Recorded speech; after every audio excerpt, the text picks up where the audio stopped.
আসসালামু আলাইকুম গাইস, সবাই কেমন আছেন? অবশ্যই অনেক ভালো আছেন, ভালো থাকবেন। আমি নতুন একটা ভিডিও করতে যাচ্ছি, যেটা হচ্ছে আমি আমার বোনকে একটা ধাঁধা জিজ্ঞাসা করব। ও যদি ধাঁধাটার মানে সঠিক অ্যান্সার দিতে পারে, তাহলে ওর জন্য আছে একটা সুন্দর একটা গিফট। আর যদি ও ধাঁধার সঠিক অ্যান্সার না দিতে পারে, তাহলে এই গিফটটা আমি একজন অসহায় মানুষকে দিয়ে দিব। ঠিক আছে? তো আমি নিজেই ধাঁধাটা তো কত ওকে বড় একটা অসহায়। তুই নিজে অসহায় না? আচ্ছা, আমি ওরে ধাঁধাটা জিজ্ঞাসা করি, হ্যাঁ? ধাঁধাটা দেখলে তাকানো যায় না, হ্যাঁ? তাকালে দেখা যায় না। গাইস, দেখলে তাকানো যায় না, তাকালে তাকালে দেখা দেখা যায় না। যায় না। এই মানে ধাঁধাটা যদি আপনারাও পেরে থাকেন, তাহলে অবশ্যই কমেন্ট বক্সে জানাবেন। হ্যাঁ, পিয়াস। পারো না? পিয়াস। পিয়াস।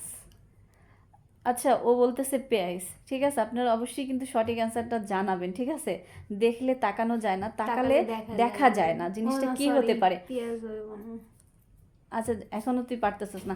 যাই হোক, আমার মনে হয় ও পারবে না। আর নেক্সটে মনে হয় নতুন একটা ভিডিও আসতে চলতেছে, যেটা আমি অবশ্যই আপনাদের সাথে শেয়ার করব কাকে কি দিচ্ছি। ছোট একটা গিফট বা কি দিচ্ছি একজন অসহায় মানুষকে, আমি কি দিব, সেটা অবশ্যই সম্পূর্ণ ভিডিও আসবে আপনাদের মাঝে। আর পারলো না, আমি ওরে চাইছিলাম গিফটটা দিব কইরা, কিন্তু পারতেছে না। তো আপনারা অবশ্যই কমেন্টসে জানাবেন এই ধাঁধাটার প্রশ্নটা, মানে ইয়াটা উত্তরটা কি হতে পারে, হ্যাঁ? তো সবাই আমার ভিডিওগুলো দেখবেন, ফলো করবেন, লাইক করবেন, শেয়ার করবেন। Bye bye, tata.